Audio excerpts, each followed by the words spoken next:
Trending tasty recipe இன்றைக்கி பூரி உருளைக்கிழங்கு தான் நம்ம பார்க்க போகிறோம். ஒரு உருளைக்கிழங்கு இருந்தாலே நிறைய பூரி கிழங்கு செஞ்சிடலாம். அந்த டிப்ஸ் எப்படின்னு இந்த வீடியோவில் பார்த்து தெரிஞ்சுக்கோங்க. ஒரு உருளைக்கிழங்கு தான் வேக வச்சு எடுத்திருக்கேன். பூரி கிழங்கு செய்ய ஸ்டார்ட் பண்ணிடலாம். ஆயில் ஆட் பண்ணிக்கிறேன். கடுகு 1/2 ஸ்பூன், சீரகம் 1/4 ஸ்பூன், உளுத்தம்பருப்பு 1 ஸ்பூன்,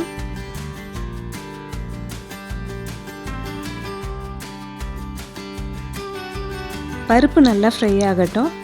நெக்ஸ்ட் கறிவேப்பிலை ஆட் பண்ணிடலாம்.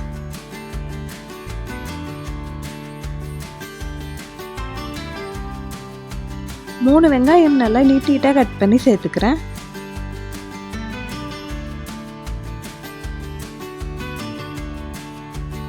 வெங்காயம் நல்லா கிளாஸ் அளவு வதங்கி வரணும்.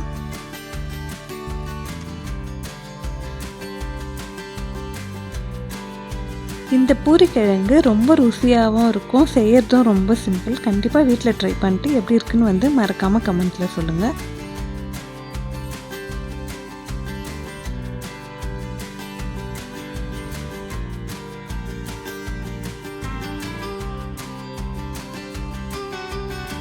வெங்காயம் ஃப்ரை ஆகிடுச்சு. 2 பச்சை மிளகாய் கட் பண்ணி சேர்த்துக்கிறேன்.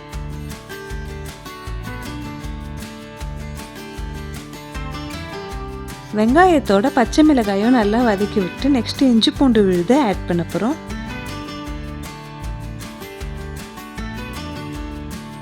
ஒரு ஸ்பூன் இஞ்சி பூண்டு விழுதை ஆட் பண்ணிவிட்டு வதக்கி விட்டுடுறேன்.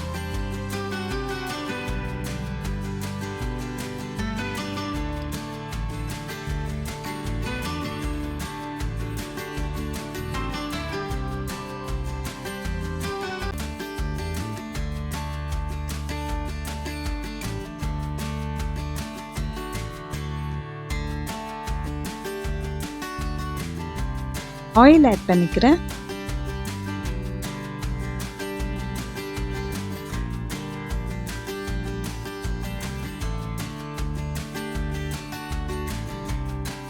இதெல்லாம் நல்லா வதங்கி வந்துடுச்சு. மஞ்சள் தூள் 1/4 ஸ்பூன் ஆட் பண்ணிக்கிறேன்.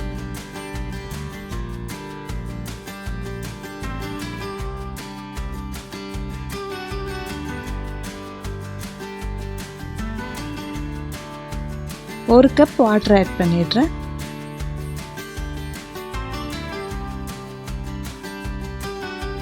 தேவையான அளவு கல்லுப்பு. நெக்ஸ்ட் திக்னஸ்க்காக கடலை மாவு 3 ஸ்பூன் ஆட் பண்ணிக்கிறேன். 1/2 கப் வாட்டர் ஆட் பண்ணிட்டு நல்லா கட்டி இல்லாமல் கலந்துடலாம்.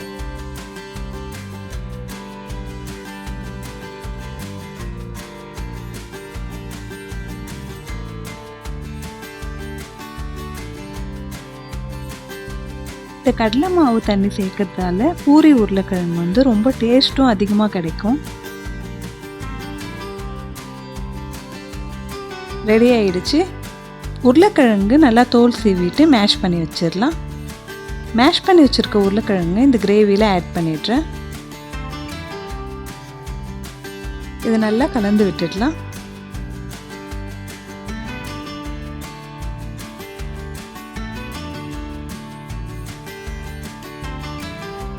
மிக்ஸ் பண்ணி வச்சிருக்க கடலை மாவு வாட்டரை ஆட் பண்ணிடலாம்.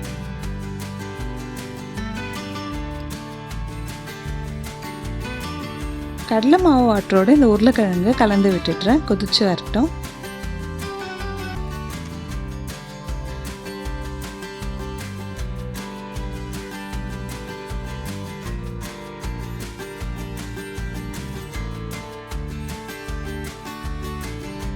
அவ்வளோதாங்க. ஒரே ஒரு உருளைக்கிழங்கு வச்சு பூரிக்கிழங்கு ரொம்ப சிம்பிளாகவும் அதே சமயம் நிறையவும் செஞ்சுருக்கோம். கண்டிப்பாக வீட்டில் ட்ரை பண்ணுங்கள். இதோட டேஸ்ட் எப்படி இருக்குன்னு மறக்காமல் கமெண்ட்டில் சொல்லுங்கள். இந்த வீடியோக்கு ஒரு லைக் பண்ணிவிட்டு சேனலை சப்ஸ்கிரைப் பண்ண மறக்காதீங்க ஃப்ரெண்ட்ஸ்.